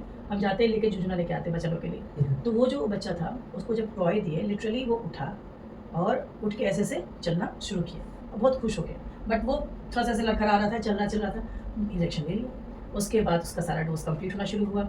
उसकी, और फिर उसको नेक्स्ट डे बोले तुम अगर ठीक से इंजेक्शन लोगे ना, और अब तो तुम तुरंत ठीक हो गया, तो वो क्रीम वाला बिस्कुट देंगे। अब क्रीम वाला बिस्कुट इज इतना इंपॉर्टेंट कि वो बच्चा इंजेक्शन ले रहा, खाना भी खाना शुरू कर दिया और क्रीम वाले बिस्किट के चक्कर में। फिर उस गाँव से मुझे लगता है बहुत सारी जैपनीज इंसेफ्लाइटिस टाइप का कुछ फैला हुआ था। ये जो बोलते हैं ना आपको जी। दिमागी बुखार, हाँ, यही वो था। था। तो वो बच्ची सब यही बहुत था सारी आई थी। हम्म। तो मेरे दिमाग में यही चीज़ था कि लेट्स प्ले ब्रेन के साथ, ठीक है, विल पावर स्ट्रॉन्ग करो। अब सब जो यहाँ का आदमी कभी डॉल नहीं देखा, क्योंकि बहुत गरीबी है, आप गाँव में जाइएगा ना, बहुत गरीबी है। जी बिल्कुल। तो वहाँ पे उसको टेडी बियर, हाँ। तो डॉक्टर साहब जब गए सबको ऐसे चेक कर रहे हैं आँख पर, तो टेडी बियर हाथ में गोदी में लेके सब सोया हुआ बच्चा, सब टेडी बियर हटाए, ना देखो हम। तो यही जो है ना माइंड गेम्स, विल पावर बच्चा लोग का स्ट्रॉन्ग करना, बूस्ट करना बहुत ज़रूरी है उन लोग को ठीक करने में। तो वो बच्चा जब आफ्टर 7 डेज़ या 8 डेज़ के बाद जब फॉलो अप पे आया, तो हम सीरीज उतर रहे थे, वो दादी के साथ आया, तो उसकी दादी बोलती है क्या कि गुड़ छुआ असल मत आती तो हरी है ना। तो ये चीज़ है ना कि आपको वो भी चीज़, ये सब चीज़ हम लोग बोलते नहीं, लेकिन जब हाँ, इस सही। तरह से हर्ट करता है ना, तो बड़ा बुरा लगता है कि like we are doing like anything. कोई पेशेंट तो ऐसा आता है कि अपना खुद का बच्चा, एक दादी आती है, पोलियो है उनको, वो नहीं चल पाती, कैसे कैसे डंडा पकड़ के आती है, 4 बेटा है, चारों बेटा से 100 रुपया मांगती है, तो डायबिटीज़ का इलाज होता है। हाँ, और बता रहे थे कि जो दूध है, आप हमको बोलिए हड्डी मजबूत करने के लिए, दूध पीने के लिए, मेरे को तो दूध उठा के बिलाई को दे देती मेरे आँख के सामने। तो वैसे लोग भी आते हैं और उनका फ्री है दवाई, हम बोल दिए दादी आप जब तक जिंदा रहेगा फिर दवाई लेंगे। बहुत सारे ऐसे पेशेंट है, उस पर लिखा हुआ फ्री, बहुत, लेकिन ये चीज़ कोई नहीं बोलता है, हम भी चुप, ये हमको अच्छा भी नहीं लगता है बोलना। जब इस हाथ से कीजिए तो इस हाथ को नहीं बताइए कि हम क्या कर रहे हैं, नहीं कर रहे हैं। आपके हॉस्पिटल में आप लोगों के द्वारा मतलब इमोशनली फाइनेंशियली पेशेंट को सपोर्ट दिया जाता है। ऐसा तो- सपोर्ट हुआ है कि मतलब आई डोंट वांट टू से ऑन कैमरा, बट बोलिए हाँ बोलिए, अनफिल्टर है तो फिर है। कि यहाँ पे IVF का इलाज तक किसी का फ्री में हुआ है, 1,65,000। और उसको बच्चा भी ठहरा, और उसको आज, और आप ही के मोहल्ले की वो लेडी है, अच्छा। और उसको 18 साल से बच्चा नहीं था, 10 साल। 10 साल से। हाँ, और आज बच्ची, उसको बेटी हुई, और बेटी के बाद होने के बाद वो यहाँ लेके आई, बोले कि लोग भगवान है, इनको वो करो। लेकिन वही बात है कि देखो, जो दुनिया आज के डेट में निगेटिव की तरफ ज़्यादा जाती है, पॉजिटिव की तरफ जाती नहीं, क्योंकि पॉजिटिव छुपा रहता है, तो बताता नहीं है। आप आज हमसे पूछे, हमने बता जी जी दिया, बिल्कुल बिल्कुल। ऐसा आपको भी नहीं बताना वैसे चाहिए। हमने उनको अच्छा सोशल भी मीडिया का एक सेशन रखा है, तो हाँ। टॉपिक को उतना नहीं लेकिन करेंगे। लेकिन क्या कि सारा इलाज महंगा ये है, इसलिए डॉक्टर नहीं जिम्मेवार है, इसके लिए सिस्टम जिम्मेवार है। आप सिस्टम को बदलिए, सब कुछ बदलेगा। कैंसर के बारे में बात करते हैं कुछ। कैंसर का इलाज जो बोला जाता है कि कैंसर का कोई लाइलाज बीमारी है, क्या कैंसर सच में लाइलाज बीमारी है या फिर इलाज आज के दिन में अवेलेबल है? कैंसर, बहुत सारा कैंसर 100% क्यूरेबल है, 100%। जी, यदि रिकवरी का चांस होता यदि है। उसका डिटेक्शन स्टेजेज होता है, इसमें जी। स्टेज पहले में पता चल गया, तो उसका केमो है, रेडियो है, और उसका इलाज संभव है, और आदमी स्वस्थ भी हो जाता है। बहुत सारे एग्जाम्पल है। सेलिब्रिटी में आप देखो, युवराज सिंह को लंग कैंसर था, जी बिल्कुल। अभी सही है। Blood cancer. Blood cancer cancer से- था, इरफान खान को हुआ था, उससे ठीक हुआ, रिकवर हुए, बाद में उनकी डेथ हुई। हाँ। एक्टर्स हाँ, तो ऐसे बहुत एग्जाम्पल है। कैंसर 100% मेडिकल साइंस अभी तो इतना, हिना खान को अभी हाँ, हिना खान को ब्रेस्ट कैंसर हुआ था, तो वो भी रिकवर हुए। तो मेडिकल साइंस इतना तरक्की कर गया है कि इसका इलाज आज की डेट में 100% संभव है। लेकिन प्रॉब्लम कहाँ है? हेल्थ अवेयरनेस का। आपको मुंह में छाला हो रहा है, आप नीम हकीम के पास जा रहे हो, अमरूद चूस रहे हो, ये लगा रहे हो, डॉक्टर के पास नहीं जा रहे हो। सवाल ये भी है, झोला छाप डॉक्टर जो गांव में, हर गांव में बैठे हुए हैं। यहाँ पे मैं आपको सुधार करूंगा। जी, जो आज के डेट में झोला छाप का वर्ड जो है, ये सरकार ने बैन किया बैन है, कर दिया। और आप पे केस भी हो सकता है। अच्छा, तो हम नहीं कर देंगे। ग्रामीण चिकित्सक कहा जाए। अच्छा, और अब आप आगे बढ़िए, ग्रामीण चिकित्सक। हाँ, ग्रामीण चिकित्सक जो गांव में बैठे हुए हैं, नॉलेज कम है और इलाज कर रहे हैं, क्या वो नीम हकीम खतरे जान बनते हैं? देखिए, बिहार के परिप्रेक्ष्य में देखिएगा तो ग्रामीण चिकित्सक जो अभी यहाँ पे हैं, काम कर रहे हैं, यदि वो नहीं रहे तो नॉर्मल डॉक्टर के ऊपर इतना ज़्यादा हेल्थ का वो बर्डन, पेशेंट का बर्डन हो जाएगा कि वो डॉक्टर नहीं संभाल पाएगा। सिंपल वायरल सर्दी खांसी बुखार ये जहाँ तक है वही लोग इलाज कर रहे हैं। और दूसरी चीज़ है कि दूरी। अब जैसे हम लोग गया, ये लोकेलिटी की बात करें, जी, तो आप अगर उधर गए माइग्रा डुमरिया इधर उस साइड चले जाइए, रिमोट रिमोट है, हम्म। मतलब वो ऐसा रिमोट है कि 3 बजे दिन में भी आपको डर लगेगा जाने में। तो वहाँ पे तो अगर मान लीजिए वही किसी को जान- पेन हुआ, हाँ, तो कभी देह में दर्द है, काम करते हुए यहाँ दर्द है, सर्दी खांसी बुखार, एक्सीडेंट हो तो गया, हमको गिर गिर पड़ पड़े, गया, तो कम से कम प्राइमरी हेल्प तो मिल रहा है वहाँ से। फर्स्ट एड मिल जाता फर्स्ट एड मिल गया प्राइमरी, उसके बाद से तो वो लोग भी आगे ग्रामीण चिकित्सक को भी चाहिए कि जो उनके नॉलेज में जो बेस्ट है वो करे, बस और आगे डॉक्टर को भेजे। नहीं समझ रहा है तो हाँ, यही बात पूछा जा रहा है दूसरा, आप कि खतरे जान नहीं बने। नहीं। खतरे जान इसलिए हो रहा है कि ग्रामीण चिकित्सक आज के डेट में जो है ऑपरेशन कर दे रहे हैं, गॉल ब्लैडर निकाल दे रहे हैं, हाँ। किडनी का पथरी निकाल सबसे दे रहे ज्यादा हैं। तो यहाँ बच्चेदानी ऐसे निकलता है कि बस हो गया कुछ पढ़ा नहीं लिखा है। हम लोग डिग्री लेके एक बस को भी चीरने में पहले सोचते हैं, कॉम्प्लिकेशंस हमें पता है, ये हो सकता है, डेथ हो सकता है, वो पूरा प्रिकॉशन लेके करते हैं कि कुछ अनहोनी नहीं हो। और यहाँ बिहार में बच्चादानी जो बोलते हैं uterus, gall bladder, kidney stone, जो बहुत वो बड़े- सबके इलाज कर वो भी हो जाता है, बच्चे का भी ऑपरेशन हो जाता है। ऐसा क्यों होता है? क्या इसमें पैसा कमाने की सारा फिर घूम के वहीं आएंगे, मामला वही डॉक्टर है। की कमी है। हम्म। गवर्नमेंट क्यों नहीं डॉक्टर्स को डुमरिया पीएचसी या फिर चकरबंदा पीएचसी, या आपने अस्पताल तो खोल दिया, सामुदायिक स्वास्थ्य केंद्र है, जी। क्या आपके पास उतने डॉक्टर है? नहीं है, क्योंकि आपके पास मेडिकल कॉलेज नहीं है, तो आप मेडिकल डॉक्टर प्रोड्यूस ही नहीं कर पा रहे हैं जितना जरूरी है। जिस तरह से हमारी जनसंख्या बढ़ रहा है और हर एक 1000 पॉपुलेशन में जितना डॉक्टर एक होना चाहिए, डॉक्टर, ओनली वन डॉक्टर। नहीं है। वो लाख में भी एक डॉक्टर नहीं है, क्वालिफाइड डॉक्टर। जैसा कि अभी मैंने आपको बताया नीम हाकिम खातिर जान के बारे में, जो कि ये निचले तबके पे हो रहा है, गांव देहात में से हो रहा है। बड़े शहरों में आ जाते हैं, बड़े अस्पतालों में मुर्दों का इलाज हो रहा है। बड़े इस अस्पतालों टॉपिक में- पे मूवी तक बन चुकी है, गब्बर इज बैक, अक्षय कुमार की। तो कहीं ना कहीं सच्चाई तो है, इसीलिए देखिए, इतनी बड़ी आपने हेल्थ को क्या किया? कॉर्पोरेट बनाया। ये कहाँ होता है आप देखोगे, बड़े बड़े अस्पताल आप बोले, जी हाँ दे आर कॉर्पोरेट हॉस्पिटल्स। जी कॉर्पोरेट मतलब एक कंपनी जो प्रॉफिट के लिए काम करती है। ठीक है। डॉक्टरी पेशा प्रॉफिट के लिए नहीं है, लोगों की जब- सेवा के लिए है। लोगों की सेवा के लिए है। तो जब आप इस प्रोफेशन में कॉर्पोरेट को घुसा दोगे तो कॉर्पोरेट को प्रॉफिट चाहिए। वो ये नहीं देखेगा कि हम मुर्दा का इलाज करें या जिंदा का इलाज करें। वो उतना बड़ा इंफ्रास्ट्रक्चर बनाया हुआ है, उसका खर्चा है, उसका सैलरी है। वहाँ आप जाओ, आपको एक मरीज में 2 लाख 4 लाख 5 लाख का बिल आता है। उसका 50 आदमी है, बाउंसर है। हमारे अस्पताल देखिए कोई बाउंसर नहीं है, 24 घंटा गेट खुला हुआ है, जब भी आपको दिक्कत, मुझे किसी से डर नहीं है। तो जहाँ आप कॉर्पोरेट लाइएगा, जहाँ पे आप प्रॉफिट बायस्ड होइएगा, ये प्रॉब्लम आएगी। मुद्दा वही है कि गवर्नमेंट इस चीज को क्यों नहीं कॉर्पोरेट को हटाती है ना? ये तो फिर पूरे इंडिया की और बात जहाँ हो तक गई, डॉक्टर सेंट्रल का गवर्नमेंट पे जहाँ तक बात। डॉक्टर का बात है, कोई डॉक्टर मुर्दा का इलाज नहीं करता है। कोई डॉक्टर ऐसा कभी जिंदगी में नहीं करेगा। ये मूवी स्पष्ट- बनी है इसके ऊपर, डॉक्टर डॉक्टर अपनी नहीं बात करेगा। दिखा रहे हैं। डॉक्टर नहीं करेगा, हाँ, उनके डॉक्टर HOD से है। कराया जाता है। जी, HOD एचओडी हाँ। नहीं, वो कॉर्पोरेट के मालिक है जो नॉन मेडिको है। जी वो बहुत बड़े किसी कॉर्पोरेट बिजनेसमैन का हॉस्पिटल है, उसको बिजनेस चलाना है। ऐसा ही है। तो वो मैं मूवी नहीं देखूं, मैं आपको बता रहा हूँ होता क्या है। जिसका डॉक्टरी लाइन से कोई लेना देना नहीं है, जो एक कॉर्पोरेट है, जो एक धंधा समझ के हॉस्पिटल खोला है। मैंने 100 करोड़ का हॉस्पिटल खोला तो मुझे 5 करोड़ रुपया महीना का चाहिए, और उसने वो प्रेशर दिया एचआर को, अपने ह्यूमन रिसोर्सेज को। एचआर ने प्रेशर दिया स्टाफ को, स्टाफ डॉक्टर को दिया। अब डॉक्टर बेचारा, उसका वही रोजी रोटी है। ईमान बेच देते हैं, कुछ डॉक्टर ईमान बेच देते हैं। डॉक्टर यहाँ ईमान कहाँ बेच रहा है? डॉक्टर तो अपने सर्वाइव के लिए कर रहा है। कॉर्पोरेट हॉस्पिटल डॉक्टर को 30,000 सैलरी ही देता है। वो बोलेगा कि हम तुमसे 5 लाख नहीं कमा रहे, तुम्हारे 2,000 काट लेंगे। तो डॉक्टर क्या खाएगा, क्या बचाएगा? तो डॉक्टर ये नहीं कर रहा, वो कॉर्पोरेट करवा रहा है उससे। वो भी बहुत गिना चुना केस है, लेस देन 1% मैं बोलूंगा, जो एक मूवी बन गया, जो भी बन गया, जो भी है। लेकिन कोई भी डॉक्टर, पढ़ा लिखा डॉक्टर जो खुद से मेहनत करके डॉक्टर बन के आया है, वो आज के डेट में या कभी भी वो अपने लाइफ में ऐसा कभी नहीं करेगा कि मुर्दा का इलाज करेगा। आपने जवाब दे दिया। हम आपसे पूछने वाले थे कि इनकेस आपके साथ कभी ऐसा हो कि किसी बड़े हॉस्पिटल में आप जॉब के लिए गए और वहाँ का ये सिस्टम रहा, तो आप वहाँ काम नहीं, हुआ करेंगे? नहीं है। मैं 2-3 जॉब छोड़ चुका हूँ इन सब ऐसे वजह की वजह से, इसी वजह इन से। सब कारणों की वजह से। आप रांची में, मेरा शुरुआती कैरियर में ऑर्चिड हॉस्पिटल है रांची में, जी वहाँ पे मेरे को लिया गया, एज ए क्रिटिकल केयर में लिया गया। उन्होंने साफ बोला कि मुझे रेवेन्यू इतना चाहिए, आपको ऐसे ऐसे करना होगा, पहले से तय कर लेते हैं। मेरे को पर बेड इतना रेवेन्यू, जांचें लिखनी होगी, ये करनी होगी, वो करनी होगी। सॉरी, मैं नाम नहीं लूंगा हॉस्पिटल का, है ना। और लेकिन ऐसा ऐसा करना होगा। तो मैं जी। बोला कि मैं नहीं कर सकता, मैं वहाँ से छोड़ दिया, जॉब छोड़ के मैं ज्वाइन नहीं किया। जी बहुत सारे हॉस्पिटल ऐसे गए हैं कि नहीं, आपको जो सही लगता है आप करो। वहाँ पे मैंने काम करा, जी। लेकिन वहाँ सैलरी नहीं थी। जहाँ सैलरी थी वहाँ पे अपना एथिक्स नहीं अलाउ किया। दूसरा चीज, आप अस्पताल जाओ, सरकारी अस्पताल, आप कॉर्नर देखो, पान खा के थूका हुआ है, गुटखा खा के थूका हाँ, हुआ ये है। तो उनके ठीक प्रिविलेज है, है, तो डॉक्टर जनता नहीं का। देखता, ये नहीं देखता है। भाई आप तो वहाँ थूको मत। हमारे ओपीडी में पेशेंट आता है, मुंह में गुटखा लिए हुए, बात कर, डॉक्टर साहब बुखार है, हमारे को लगता है गुटखा थूक देगा। भाई ये तो अपना तो सिविक सेंस पहले सही करो। ठीक है, दर्दी दूसरे को ब्लेम करना बहुत अच्छा है, ठीक है, वो लोग करेंगे ही करेंगे। लेकिन क्या पब्लिक अपने पार्ट से भी सही रहे? गवर्नमेंट अपने पार्ट से, जहाँ पे 20 डॉक्टर है वहाँ 20 डॉक्टर की बहाली करे, प्रॉपर इक्विपमेंट्स दे। डॉक्टर से इलाज करना चाहता है, वो कोई मेडिसिन खोजता है, वो मेडिसिन गवर्नमेंट प्रोवाइड करे। डॉक्टर रेफर क्यों करता है? कोई डॉक्टर को शौक नहीं है इलाज नहीं करने का। अच्छा, हड्डी ये टूटा हुआ है, हमारे क्या गवर्नमेंट हॉस्पिटल में ऑर्थोपेडिक सर्जन है जो हड्डी जोड़ दे। जी तो एक्सीडेंटल केस आया और उसका हड्डी टूटा हुआ है, तो उसमें एक फिजिशियन कोई बैठे हुए हैं, वो क्या कर लेंगे? वो रेफर करेंगे तो डॉक्टर इलाज नहीं होता। ये सवाल सोशल मीडिया पे भी था। सामिर नाम का एक लड़का है, उसका सोशल मीडिया हैंडल है, उसने ही सवाल किया था कि आप बहुत जल्दी रेफर कर देते हैं। हाँ, जैसे इसलिए बहुत जल्दी रेफर करते हैं। उसका खुद का केस, अभी 15 दिन पहले उसका एक्सीडेंट हुआ था, 20 दिन पहले हम्म। देखा होगा, 2 बच्चे आए थे, एक का पैर उठा हुआ, एक का पूरा कंधा फटा हुआ। बिल्कुल, हाँ। हाँ, तो उनको रेफर कर दिया था आपने। अब ये बताइए कि वो एक्सीडेंट किया, उसको प्राइमरी ट्रीटमेंट दिया, उसको स्लैब भी दिया, जी प्राइमरी ट्रीटमेंट मेरा यहाँ खत्म हो गया। अब हमारे पास हड्डी का सर्जन नहीं है जो उसको जोड़ सके। जी तो भाई उसको जोड़ने के लिए हम हड्डी वाले के पास ही ना भेजेंगे कि हम ही जोड़ देंगे उसको, वो तो हम खुद नहीं ना करेंगे।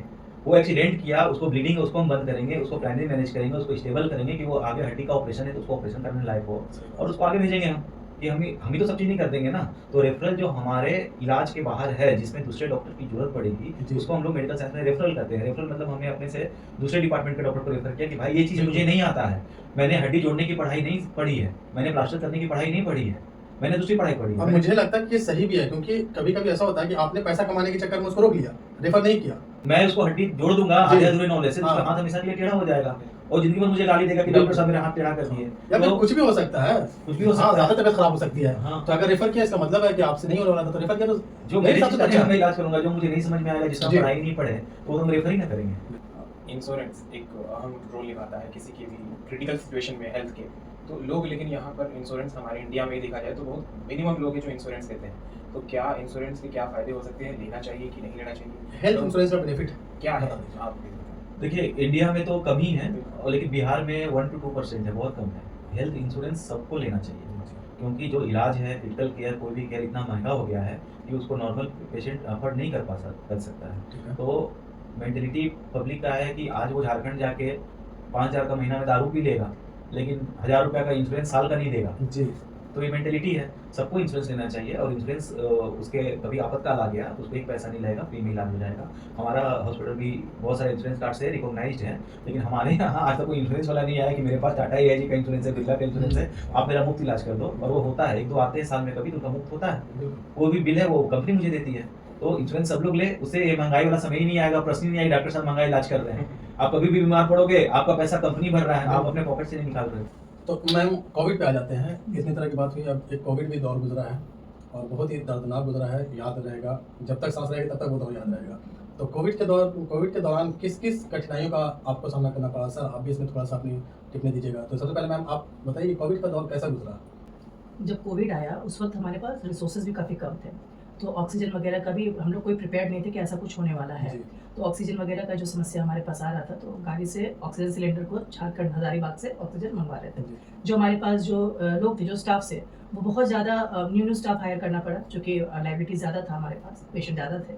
तो उस कंडीशन में स्टाफ को समझाना कि कैसे इन्फ्यूजन पंप डालते हैं, कैसे आपको मतलब कि जितना हो सकता है बेनिफिट ऑफ पेशेंट कितना काम कर सकते हैं, नए नए स्टाफ को हायर करके समझाना, सिखाना, उनसे काम लेना। उसके बाद उस वक्त हमारे पास एक्सरे मशीन वगैरह भी नहीं था, वो सब भी तुरंत मंगवाना। तो हम लोग जितना हो सका, रिसोर्सेज क्योंकि कम थे, स्किल्ड स्टाफ नहीं थे, तो कभी कभी खुद से ही लगना पड़ रहा था। उसके बाद बाहर पे हम खड़ा रहते थे, अंदर डॉक्टर साहब रहते थे जो भी रैट टेस्ट करते थे। जी। रैट के बाद जो नेगेटिव आया वो अंदर, जो पॉजिटिव है उसको दवा मिलके वो बाहर से बाहर, अच्छा। क्योंकि सिम्टोमेटिक ट्रीटमेंट था इसमें, तो और तो कुछ करना था नहीं। होता क्या था, जो पेशेंट होते थे वो जनरली स्टाफ को डांट देते थे कि अरे हमको कोविड नहीं है, तुम्हारे कहने से कोविड है। तो उस वहाँ पे आपको समझाना था, जी। जैसे पेशेंट को उनके भाषा में ही समझाई कि अगर आपको हो गया, बिल्कुल, emotionally इमोशनली बता- लॉजिकली जैसे भी हो कि अगर आपको हो गया तो आप घर जाएंगे तो 4 को हो जाएगा, बिल्कुल। बच्चों को हो जाएगा तो ज़्यादा दिक्कत है। तो ऐसे समझा के काम करना, जो कि बहुत टफ था, जी। बट फिर भी मैनेज हुआ। आप सर बताइए, कोविड के टाइम पे क्या चुनौती थी? देखिए, कोविड ऐसा फेज था जिसमें पूरा देश हमारा एक बहुत बड़े महामारी से उस दौर से गुजरा, जी। जिसके बारे में हम लोगों ने कल्पना नहीं करा था कि ऐसा भी एक दौर आएगा जहाँ पे इतनी मौतें होंगी किसी बीमारी से। तो सब लोग प्रिपेयर्ड नहीं थे, और जस्ट हमारा हॉस्पिटल बन के तैयार हुआ था, ये जी। हॉस्पिटल बन के तैयार हुआ था। और पहला मरीज जो आया वो कोविड पॉजिटिव था, उसका लंग्स बहुत ख़राब था, और सीरियल एक्सरे में जो हम लोग ने देखा कि बहुत वो पेशेंट सीरियस था, और ऑक्सीजन की कमी थी। तो ऑक्सीजन हम लोग झारखंड से लाते थे। जी। कोविड में हम लोगों ने पूरा जितना भी हो सकता था, बिना अपने जान की परवाह किए हुए, परिवार वालों का परवाह किए हुए, जी। 100% पेशेंट को बचाने के लिए काम किए। जी। यहाँ पे चूंकि जान बचेगा तभी तो कुछ है, को बचा सके। तो आपको आंकड़ा बता दूं, पूरे कोविड में टोटल 70 पेशेंट या 70 to 80 पेशेंट हम लोगों ने एडमिट लिया, और उसमें से एक भी पेशेंट हमारा यहाँ पे डेथ नहीं किया। बहुत बड़ी बात है। चाहे वो 60-30 कितने भी ऑक्सीजन पे है, कोई मरा नहीं यहाँ पे। उसका कारण ये था कि कोविड के दौरान इनको भी कोविड हो चुका था अच्छा। पेशेंट से, और मुझे भी कोविड हो चुका था, जी। लेकिन मुझे सिम्टम नहीं था, इन्हें सिम्टम आ गया था, सांस फूलने लगा था, ये होने लगा था। तो 3 दिन ये काम नहीं की। चौथे दिन मैं इनसे पूछा कि भाई अब तो तुम बेड रेस्ट ले लो, और चूंकि हम भी कोविड पॉजिटिव तो बात जी। होती थी, हम दोनों में भी डिस्टेंस था बहुत ज़्यादा, तो तुम रेस्ट ले लो। तो बोली अब तो हम और काम करेंगे, अब तो भाई वो कोविड हो चुका है। सही बात है। और उसके बाद से हम दोनों ने ग्लव्स मास्क सब उतार के ट्रीटमेंट चालू किया, और ज़्यादा इमरजेंसी पेशेंट को लेना शुरू किए। कोविड में डेथ का जहाँ तक बात करें तो कोविड में डेथ का कारण बहुत सारा है, लेकिन कोविड में डेथ इसीलिए हुआ क्योंकि आखिरी आप सोचिए कि उतना सांस आपका कब खुला था जब आप 100 मीटर मैराथन दौड़े होंगे। जी 100 मीटर मैराथन मतलब 100 मीटर स्प्रिंट दौड़े होंगे। बिल्कुल तो कोविड का पेशेंट एक कैटाबोलिक स्टेज में था जिसमें उसको सांस बहुत तेज चलता था। तो एक बहुत बड़ा फैक्टर है जो कहीं मिस हुआ डॉक्टरों से या जो भी कहिए जी कि कोविड में हम लोगों ने मशीन का तो इलाज किया, पेशेंट का भी इलाज किया, लेकिन ऑक्सीजन कम है, ऑक्सीजन बढ़ा दो, हार्ट रेट ज़्यादा, ये दवा दे दो, जी। वो दवा दे दो, ब्लड थिनर दे दो, एंटीबायोटिक दो, एंटीवायरल दो, सब कुछ ठीक है। लेकिन जो पेशेंट इतना हाँफ रहा है, 100 मीटर का वो रेस हर एक घंटा दौड़ रहा है, क्या उसको न्यूट्रिशन आपने दिया? तो हमने इससे बोला कि पेशेंट को न्यूट्रिशन नहीं मिलेगा तो सब मर जाएगा। जी तो डॉक्टर बस Shivangi protein rich diet. Protein rich Immunity diet की जरूरत है। प्रोटीन रिच डाइट एक बताए हम लोग और उसको हम लोग बनाए और खुद अपनी तरफ से मरीज को हलवा बना के ड्राई फ्रूट्स का एग्स वाइट ये सब अपनी तरफ से देना चालू किए क्योंकि उनके फैमिली भी खाने के लिए नहीं देते थे उनको। बिल्कुल नर्सिंग को ट्रेन किया कि दवा पड़े नहीं पड़े वो छोड़ो, इसको खिलाओ जरूर, और खाना खिलाना शुरू किया और जिनको प्रोटीन रिच डाइट दिया उनमें सुधार अच्छा आया दवाई के अपेक्षा। तो ये सब चीज़ थी जो कि दिक्कत हुआ कोविड में। और ये अस्पताल कोविड के बाद से फिर जो है कोविड अस्पताल वो दौर गुजरा जो कि बहुत ही भयावह दौर था। जी ये नहीं पता था, मुझे भी नहीं पता था कि शायद हम बचे या ना बचे, सही बात है। लेकिन उस फेज में हम लोगों ने ये बात सच्चाई है, हम लोगों ने क्या पूरे डॉक्टर कम्युनिटी, पूरे इंडिया की डॉक्टर कम्युनिटी बिना परवाह किए जो जिस जगह था या हेल्थ सेक्टर से जो भी रिलेटेड, डॉक्टर ही नहीं जो हेल्थ वर्कर हैं जो भी हैं वो बिना अपना परवाह किए मरीज की सेवा किए, नहीं तो ये जो आंकड़ा है और जो रियल डेथ है ये बहुत ज़्यादा आपको मिलता। तो अब कुछ सवाल इससे अलग है, महिलाओं को लेकर कुछ सवाल है। महिलाओं में हाइजीन नहीं है, अगर उनको मासिक धर्म आता है तो कोई भी कपड़ा इस्तेमाल कर लेती हैं, पैड का ना इस्तेमाल करना या अलग अलग तरीके से, तो वो हाइजीन नहीं है। तो इसके बारे में आप क्या सलाह और क्या होगी? देखिए हाइजीन का होना बहुत ज़रूरी है। अगर कपड़ा यूज़ करती है तो बिल्कुल अच्छे से क्लीन करके डिटॉल पानी में धो के तब यूज़ करें, बट ऐसा होता नहीं, वो रैंडमली कोई भी कपड़ा उठाए और यूज़ कर ले। बेटर क्या है, पैड इस्तेमाल कीजिए, सैनिटरी पैड, वो भी 2 से 3 घंटे इस्तेमाल कीजिए, उसके बाद से फिर आप नेक्स्ट यूज़ कीजिए, ठीक है। शौचालय का प्रयोग शौचालय में कीजिए, जहाँ तहाँ नहीं जाए, खुले में नहीं खुले में ना जाए, जी। तो उससे 20 तरह का इन्फेक्शन होता है। फिर वाइट वेजाइनल डिस्चार्ज अच्छे से, आफ्टर डेफिकेशन अच्छे से हैंड वॉश कीजिए, मिट्टी और आग से नहीं, साबुन से, ये सब करना ज़रूरी है। और दूसरी चीज़ क्या है कि 9 साल 8 साल की बच्ची भी आके बताती है कि वाइट डिस्चार्ज आ रहा है हम लोग को, तो मदर का काम है बच्चों को थोड़ा सा समझाना हाइजीन और सैनिटेशन के बारे में कि दे शुड वेयर अंडरवेयर्स, क्योंकि उनके दिमाग में है कि सलवार पहने तो क्या ज़रूरत है अंडरवेयर की, नहीं, अंडरवेयर पहनना बहुत ज़रूरी है। हाँ, तो ये सब चीज़ समझाना मदर का काम है, ये सब समझाना होगा, सिखाना होगा। जनरली मेरा जो भी पेशेंट आता है उनको हम समझाते हैं, अगर आप काफ़ी इंटीरियर में जाइएगा तो वो कपड़े में राख डाल के यूज़ करते हैं, हाँ, जी तो वो सब चीज़ तो गलत है, वो सब समझाना है। तो ये चीज़ तो जो भी मेरे पास पेशेंट आता है तो ये तुम ज़रूर ही समझाते हैं अबाउट क्या खाना है नहीं खाना है, रिगार्डिंग सैनिटेशन एंड हाइजीन, क्यों अंडरवेयर पहनना ज़रूरी है, नहाना ज़रूरी है, प्राइवेट पार्ट को क्लीन रखना बहुत बहुत ज़रूरी है, ठीक है। डिफिकेशन से आपको बाहर शौचालय खेतों में नहीं जाना चाहिए, जो घर में शौचालय बना हुआ तो उसका प्रयोग कीजिए, ये सब चीज़ समझाना ज़रूरी है और हम समझाते भी। नहाने से आया कि जब पीरियड्स आता है तो नहाने के लिए मना किया जाता है। ऐसा कुछ नहीं है, पीरियड के टाइम पे तो नहाना चाहिए, ऐसा कहीं कुछ नहीं है, ये एक मिथ है, मिथ है। हाँ, कि पीरियड्स एक नेचुरल फेनोमेनन है, वो आना ज़रूरी है, नहीं आएगा तो भी समस्या है ना, तो वो नेचुरल फेनोमेनन, उसमें ऐसा कुछ भी नहीं है कि ये मंदिर मत जाओ और ऐसा मत करो वैसा नहीं करो, जी। सब कुछ हैवी पेन में पेन किलर खाती है महिलाएं, अगर ज़्यादा पेन बर्दाश्त नहीं कर पा रही है तो पेन की मतलब कि दर्द की दवा खाती है पीरियड्स के दौरान, तो क्या सेफ है?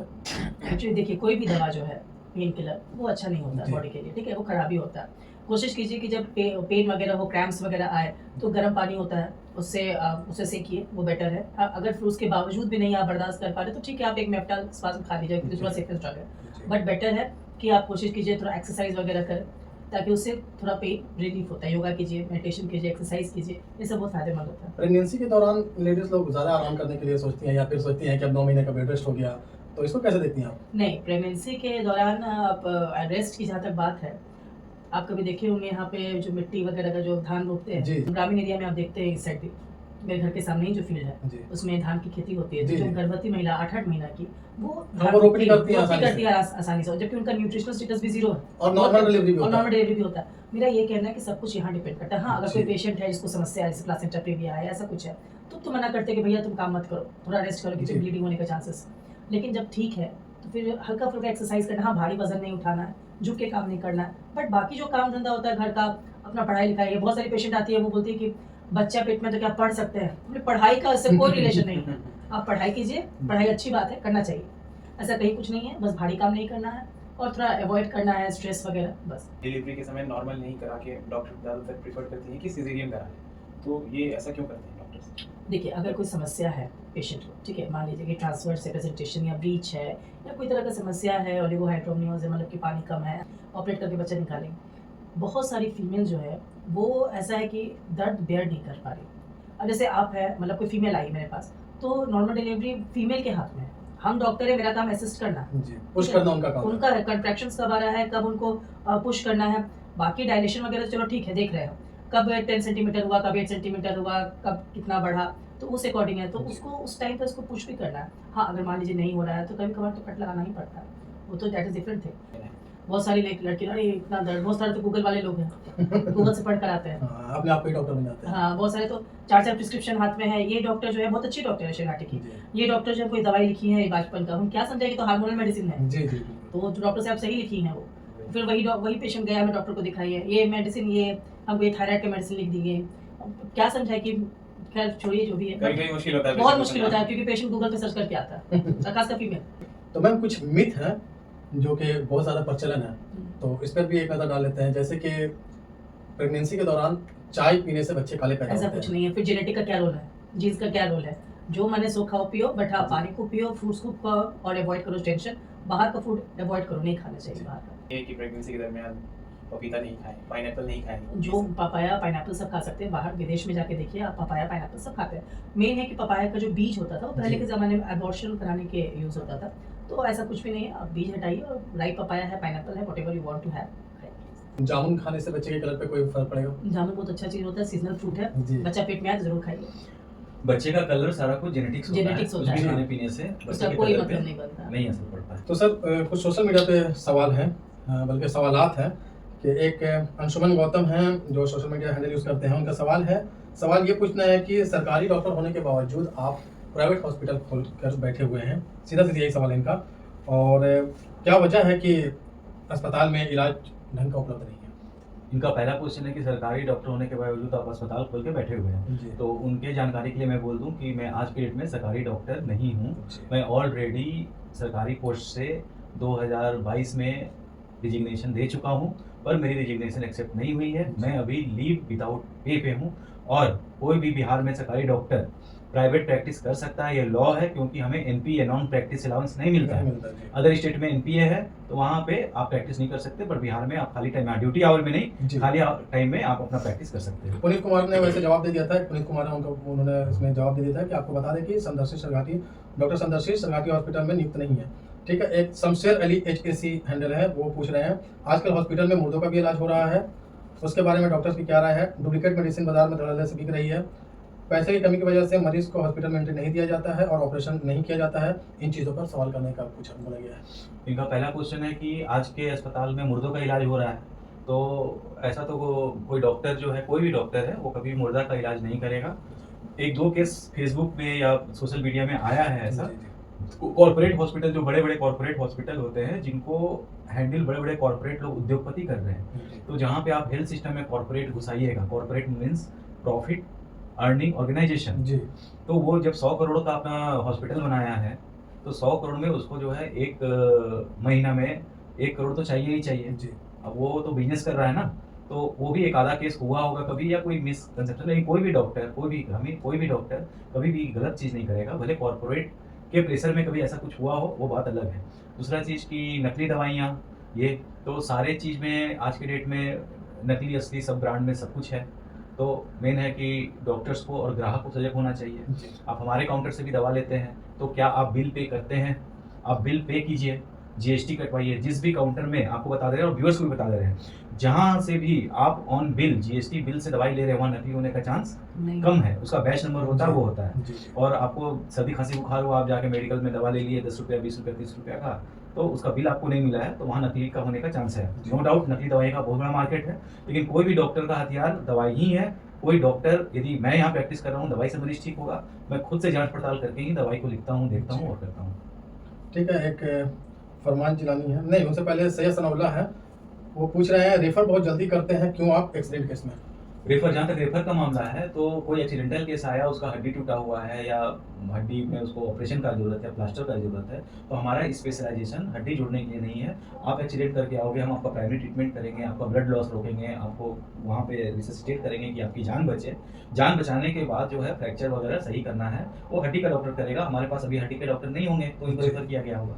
फरमान जिलानी है, उनका अपना पर्सनल केस है। 26 मई 2021 को आए थे, उनकी तबीयत खराब थी, आपने बिना जांच के कोविड क्लियर कर दिया और उसके बाद वो कहीं और गए, उनकी फैमिली उनके साथ थी तो वो बच गए। जी, अदरवाइज इनका मैं पढ़ा हूँ वो पोस्ट, वो उन्होंने कहा है कि जब कोविड का पीक था तो ये सर्दी खांसी बुखार लेके आए और मैंने इनको बिना देखे बिना जांच कराए कोविड कह दिया और बोल दिया क्वारंटाइन होगा। जी तो क्या वो पैंडेमिक था गवर्नमेंट की तरफ से पूरे हिंदुस्तान में जिनको भी सर्दी खांसी बुखार था वो कोविड ही था। जी अब वो कहीं टेस्ट कराए वो निगेटिव आया तो कभी कभी कोविड जो है 3 दिन 4 दिन के बाद भी पॉजिटिव आया, जी 5 दिन के बाद पॉजिटिव आया, इसका मतलब नहीं उनको कोविड नहीं था, उसी उनका पे इम्यूनिटी अच्छा था तो उनको कुछ नहीं हुआ, जी। वो बात अलग है। उसी पे एक एमडी जावेद ने जवाब दिया है कि भाई ऐसी बात नहीं है, मेरी भी तबीयत खराब हुई थी, मुझे आप ही ने बचाया और आपकी तारीफ में लिखा है कि आप बहुत अच्छे हाँ, डॉक्टर तो हैं। हमारे जो पेशेंट थे उनको जवाब दे चुके हैं। जी और एक मगध मजलिस के नाम से है कि लूटना कम कर दीजिए, इंसानियत बची हो तो। मगध मस्जिद ने कहा मुझे लूटना कम कर दीजिए इंसानियत बची हुई तो। देखिए आप जब भी कोई भी काम कीजिएगा, कोई भी काम कीजिएगा हिंदुस्तान में या बिहार में कहीं पे भी, तो आपको गालियां जरूर 5 लोग गाली देंगे। यदि आपको गाली नहीं पड़ रहा तो आप काम ही नहीं करे तो मुर्दा हो यार। जी क्रिटिसाइज आप क्रिटिसाइज नहीं हो रहे हो तो आप मुर्दा हो। आदमी सिर्फ 2 ही आदमी को गाली नहीं देता, या तो वो मुर्दा है या कोई काम नहीं कर रहा जी। है। तो ये मेरे लिए बहुत अच्छा बात है कि वो ऐसा लिखे लूटना बंद कर दो। जिलानी साहब को यही बोलेंगे कि एक बार आप जरूर यहाँ, जिलानी साहब मुझे लगता है कि यहाँ आए भी नहीं होंगे कभी, और वो ये भी देखें कि रात को डॉक्टर जो है नींद नहीं पूरा करता, डॉक्टर जो है कब खाता है नहीं पीता है, जी। 200 पेशेंट उसको 150 पेशेंट देखना है, इमरजेंसी देखना है, ये देखना है।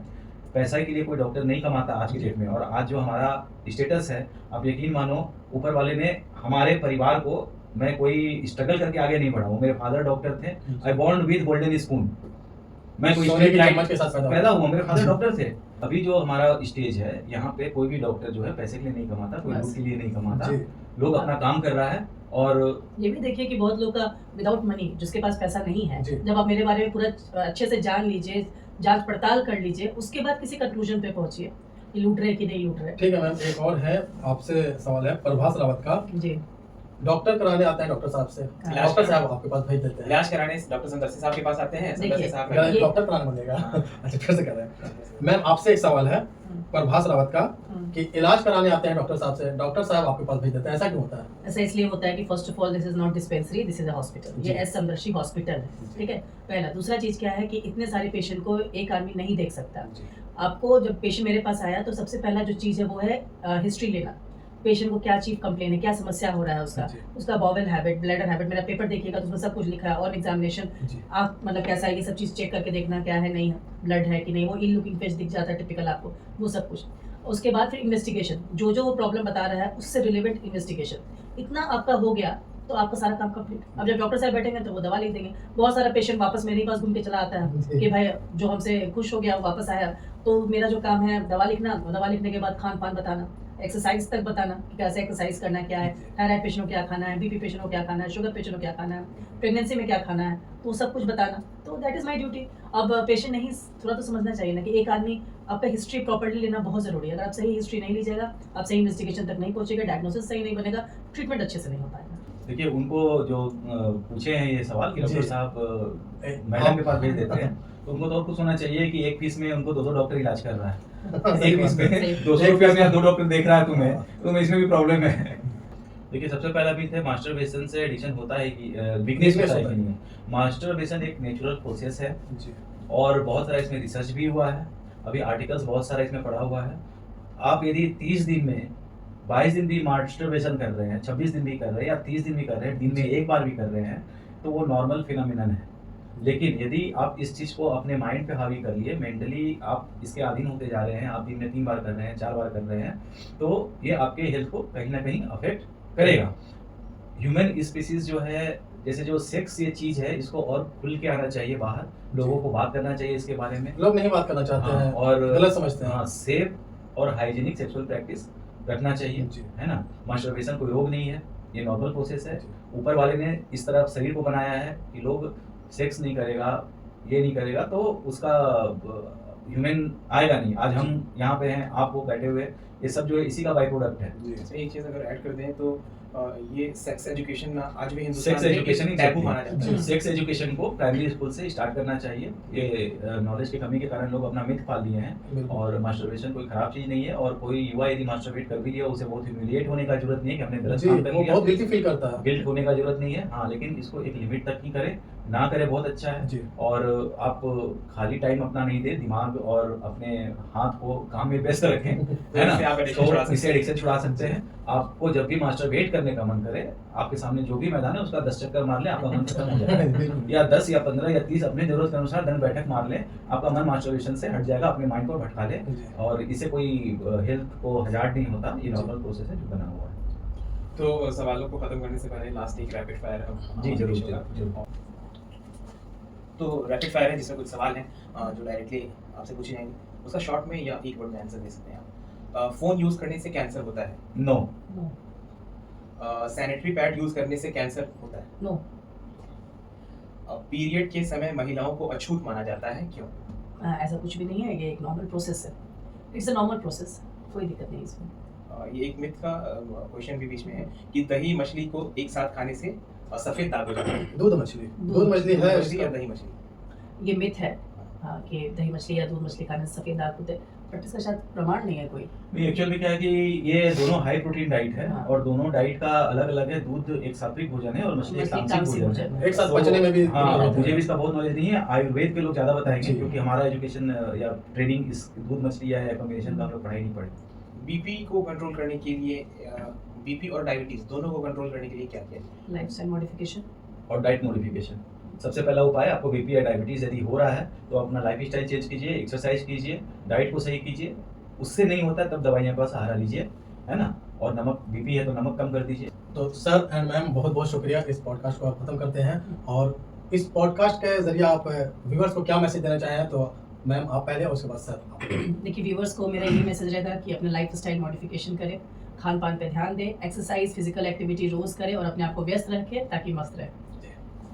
मैं व्यूअर्स को यही मैसेज देना चाहूँगा कि आप अपनी ज़िंदगी को स्ट्रेस फ्री होके, टेंशन फ्री होके, हेल्दी खाना खा के, रेगुलर व्यायाम करके आप इस तरह का लाइफ जिए और जो भी डॉक्टर के पास आपको नहीं जाना पड़े उसके लिए अपना लाइफ और हैबिट्स जो है चेंज करें। और आप लोग सभी व्यूअर्स स्वस्थ रहें, हमेशा मस्त रहें। और आप लोगों को बहुत बहुत धन्यवाद कि आपने Thank you very हमें much. सेलेक्ट किया इस And all पॉडकास्ट the के लिए। best for you.